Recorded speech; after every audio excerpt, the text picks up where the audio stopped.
My fiancée demanded, "Stop sending money to your parents. They should have saved better." My parents were refugees who'd given everything for my education. I said, "I'll consider it." Then I increased their monthly support, put in writing, and ended the engagement. When she saw the automatic transfer I'd set up in Perpetuity, original post, I, 30 male, am the son of refugees. My parents came to this country in 1991 with 2 suitcases, no English, and me, 3 years old, wrapped in a blanket my grandmother made that still sits on their couch. My dad had been an engineer back home. Here, he worked at a meatpacking plant for 4 years before getting a job as a maintenance technician at a hotel chain. My mom cleaned houses. Then she cleaned offices.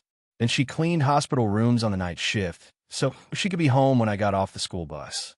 They never complained. Not once. Not about the cold. Not about the language barrier. Not about the customers who talked slow and loud at them like volume was a translator. They just worked. And every spare dollar went into 2 things: rent and my education. I got a scholarship to a state school. Partial, not full. My parents covered the gap. I don't know how. I honestly don't know how 2 people making a combined $58,000 a year managed to put a kid through college with 0 debt and still keep the lights on. But they did. My dad once told me he didn't buy a new pair of work boots for 3 years so they could pay my sophomore year housing deposit. 3 years. Same boots. Resold twice. I graduated, got into software engineering, worked my way up. I'm a senior developer now, making $142,000 a year. Not wealthy, but comfortable. Very comfortable compared to where I started. Since my first real paycheck, I've sent my parents $1,500 a month. Every month. No exceptions. It started at $800 when I was making less and went up as I earned more. They didn't ask for it. I insisted.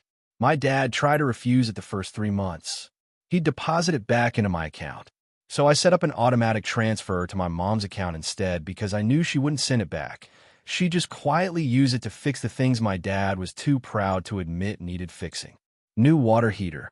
Dental work he'd been putting off. Property taxes. They're in their mid-60s now. My dad retired last year because his knees finally gave out. My mom still works part-time, but she's slowing down. They own their little house outright, paid it off in 2019, but their savings are thin. Social Security covers basics. My $1,500 covers everything else. It's the least I can do. Literally, the mathematical least. If I could do more, I would. Now, my fiancée. Together 2.5 years. Engaged for 3 months. She works in pharmaceutical sales. Makes good money. Around $95,000 with commissions. She's smart, driven, comes from a solidly upper-middle-class family. Her parents paid for her college, her car, and the down payment on her condo. She's never wanted for anything, which isn't a criticism. It's just a fact that becomes relevant. She knew about the monthly transfer from early in the relationship. I told her on maybe our 4th date because I believe in transparency about money when things are getting serious. She said she thought it was sweet. That was the word. Sweet. Fast forward to 3 months ago. We got engaged. Started talking about combining finances for the wedding, future house, timeline for kids. Normal engaged couple stuff. I showed her my full budget breakdown because she asked. Income, expenses, savings rate, investments, the monthly transfer. She looked at the spreadsheet. Yeah, I keep a spreadsheet. I'm an engineer, that's what we do, and pointed at the $1,500 line item. Her, so this just goes on forever? Me, yes.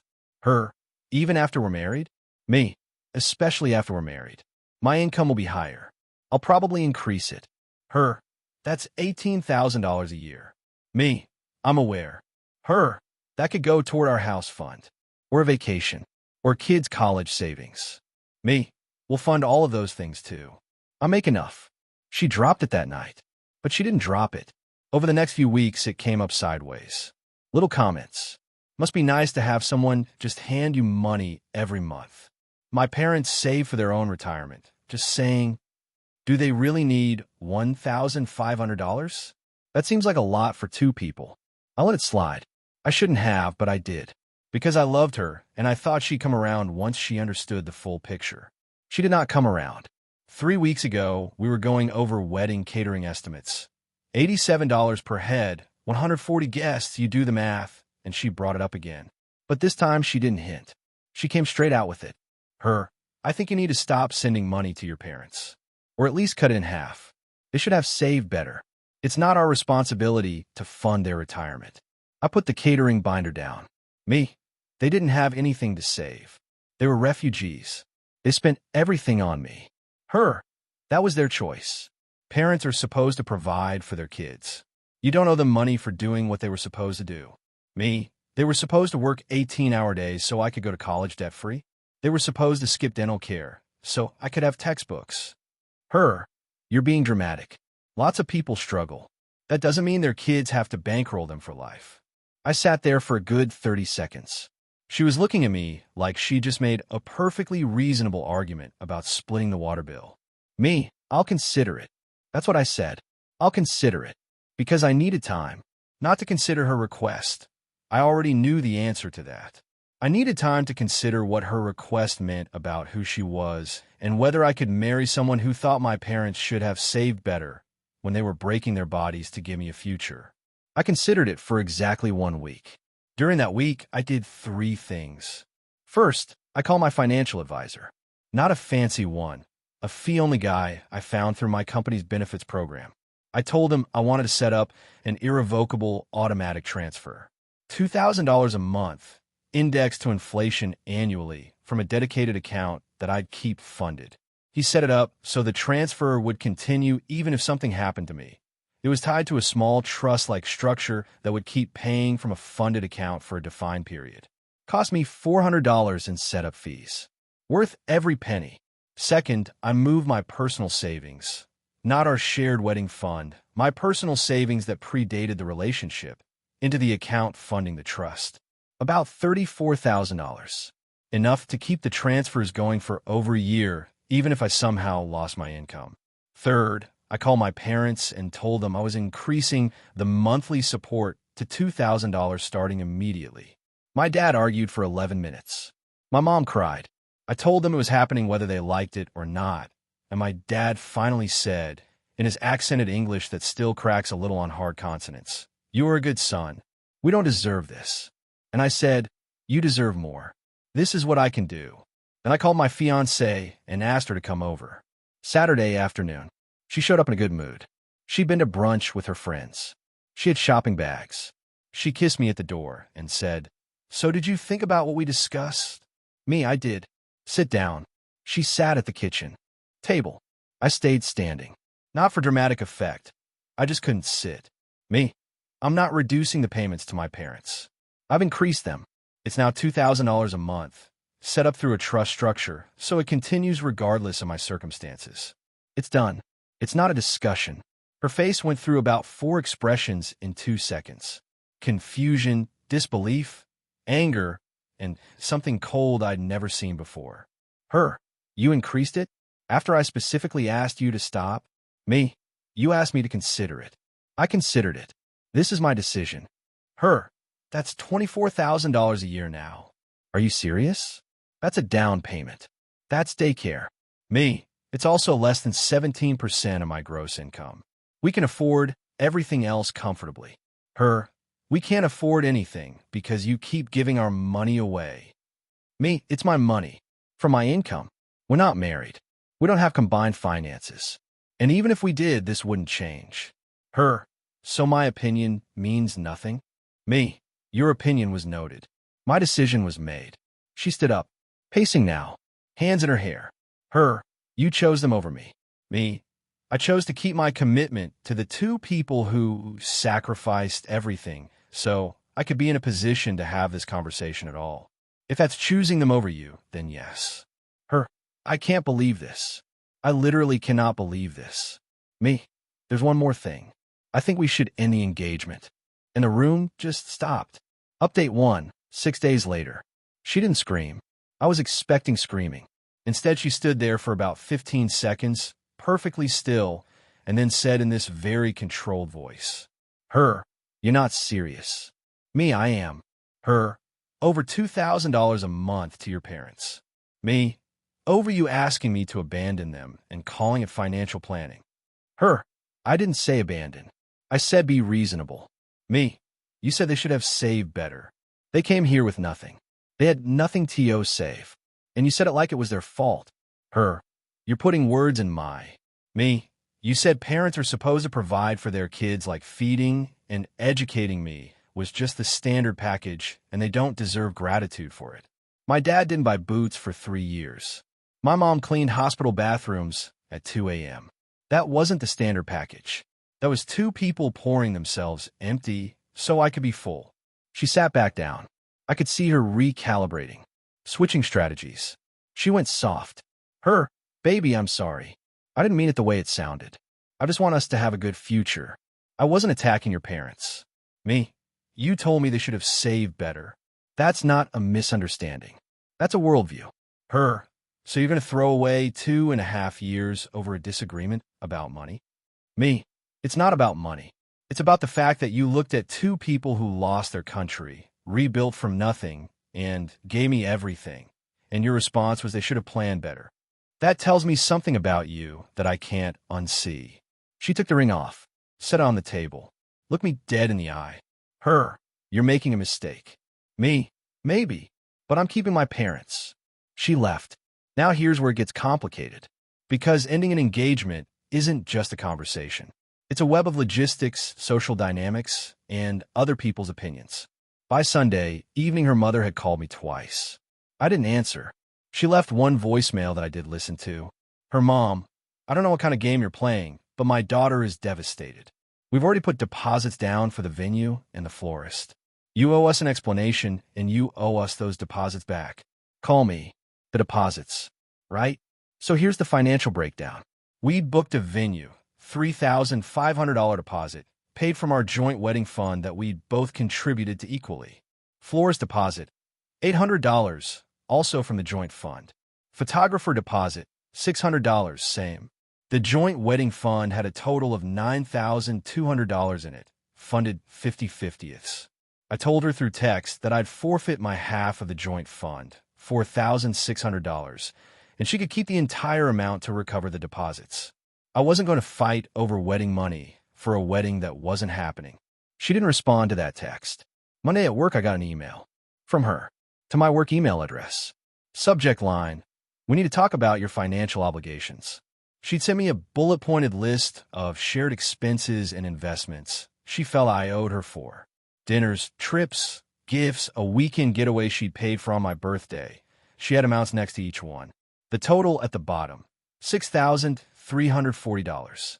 She wanted me to pay her $6,340 for things that happened during a relationship. Dinners we shared, trips we took together, gifts she chose to give me. I forwarded the email to my personal account, didn't respond, and kept working. Tuesday, she escalated differently. She started calling my friends. Not mutual friends, my friends.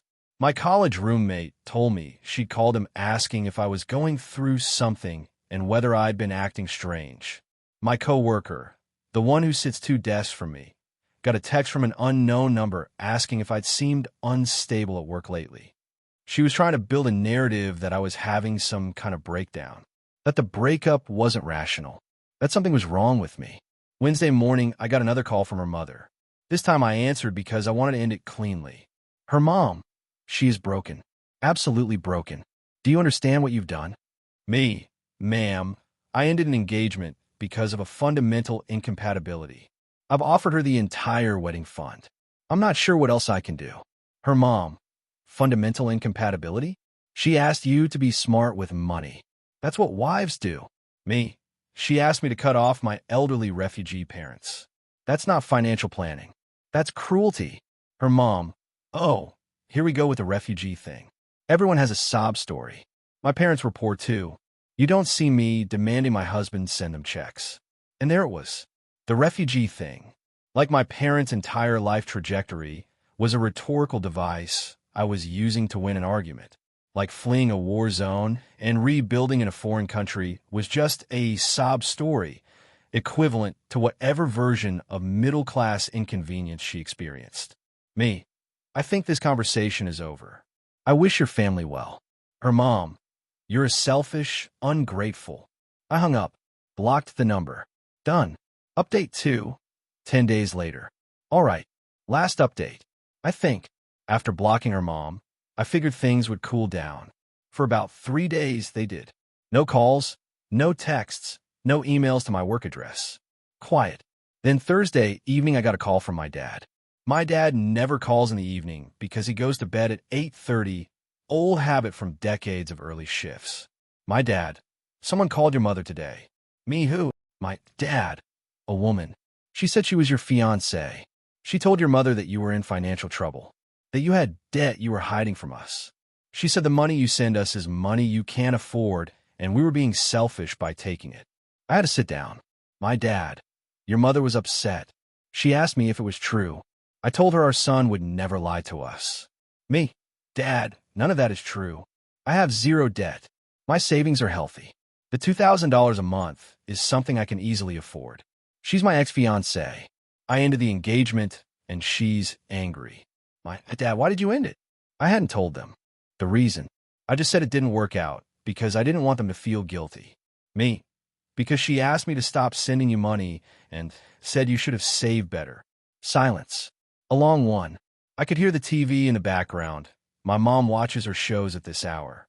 My dad, "She said this about us?" Me, "Yes." My dad, "And you ended it because of this?" Me, "It was one of the reasons. The biggest one." Another pause. My dad, "You should not have done that for us. We would have understood." Me, "I didn't do it for you. I did it because someone who says that about you isn't someone I can build a life with." My dad got quiet. I heard him clear his throat. Then he said, very softly, "Come for dinner Sunday. Your mother is making the stew." That's my dad's love language. No speeches, no dramatic declarations. Just come for dinner. I said I'd be there. Friday morning, I made a decision. I called a lawyer. Not a fancy one, a family law attorney my financial advisor recommended. $250 for a consultation. I explained the situation. Ex-fiancée had contacted my parents to cause distress, had emailed my work address with financial demands, and had called my friends implying I was mentally unstable. The lawyer was practical. He said the contact with my parents and friends could potentially support a harassment claim, especially the call to my mother containing demonstrably false statements about my finances. He drafted a cease and desist letter, $350, addressed to my ex. The letter outlined the specific behaviors, noted that the statements to my parents were knowingly false, and stated that any further contact with me, my family, or my colleagues would result in a formal harassment complaint. The letter was sent certified mail Friday afternoon. I also sent one final email to my ex. Not angry, not long, just clear. I've offered you the full $9,200 wedding fund. That offer stands for 30 days. After that, I'll split it 50-50 as originally contributed. The itemized list of relationship expenses you sent me has no legal basis, and I won't be paying it. A cease and desist regarding contact with my family and friends has been sent to your address. I wish you well, and I'd like no further communication. Saturday morning, I got a response. Not from her, from her father, her dad. She showed me the cease and desist. I want you to know I had no idea she called your parents. That was wrong. I told her that. She doesn't want to hear it right now, but I told her. For what it's worth, I always respected your commitment to your family. Not many people your age think like that. I'm sorry it ended this way. I responded, "Thank you, sir. I'm sorry too." And that was it from the reasonable corner of her family. Her mother, naturally, was not in the reasonable corner. She had someone, I'm guessing a friend, because the number wasn't familiar, text me Sunday morning saying, "Lawyers won't protect you from karma, and what goes around comes around for people who break women's hearts." I screenshot it, forwarded it to my attorney, and went to my parents' house for dinner. My mom made the stew. It's this recipe she brought from the old country. She makes it with lamb and root vegetables, and this spice blend she mixes herself. The whole house smells like it for hours. We ate at the little table in their kitchen, the same table I did homework on when I was 8. My mom reached across the table at one point and put her hand on mine and said, "You are a good boy. You were always a good boy." She still calls me boy. I'm 30. My dad mostly ate in silence, but at the end of the meal, he said, "The new transfer amount. It's too much." Me, "It's done, Dad." My dad, "At least let me fix your car brakes. I heard them squeaking last time." Me, "Deal." That's the trade we've always had. I send money. He insists on doing something in return. Last year, he reorganized my entire garage. The year before that, he built me a shelf. The man cannot accept a gift without returning labor. I've given up arguing about it. I drove home that night, and the apartment was very quiet. No wedding binder on the counter. No catering estimates. No engagement ring in the drawer. She'd taken it when she left, and I told her to keep it. The closet had a little more space in it. The bathroom was just mine. I sat on my couch and ate leftover stew from a Tupperware my mom had packed. She always packs Tupperware, it's non-negotiable, and I thought about the whole thing from start to finish. Here's what I keep coming back to. She wasn't a villain from day one. We had good years. She made me laugh. She remembered my coffee order and surprised me with it on bad days. She was good at her job and proud of it, and I was proud of her for it. But somewhere under all of that was this bedrock belief that my parents' suffering was their own fault. That surviving a war and rebuilding in a foreign country and spending every dollar on their kid was just not saving well enough. And that belief didn't appear out of nowhere on a random Tuesday. It was always there. I just wasn't listening for it. The cease and desist worked. No further contact from her or her friends. Her mom's proxy text was the last thing. My attorney said if anything else came in, we'd file formally, but he doubted it would go further. People usually get serious when a lawyer's letterhead shows up. The wedding fund. She accepted the full $9,200 through her attorney about a week later. No counterclaims. No itemized bill. Just a quiet acceptance. I suspect her father had something to do with that. My $2,000 transfer went through on the first of the month like clockwork. My mom texted me a photo of a new pair of work boots she'd bought my dad. Good ones, waterproof, insulated, proper arch support. He'd apparently been wearing his old ones around the house and yard, even after retirement, because they still had life in them. They did not still have life in them. They had duct tape and stubbornness in them. I looked at that photo for a long time. New boots. That's what $2,000 a month buys. Not just bills and property taxes and dental work. It buys my dad new boots when he's finally too tired to argue about whether he needs them. My ex wanted me to stop that. She wanted me to look at those two people and say, "You should have planned better." I set the photo as my phone background. Not forever, probably, but for now.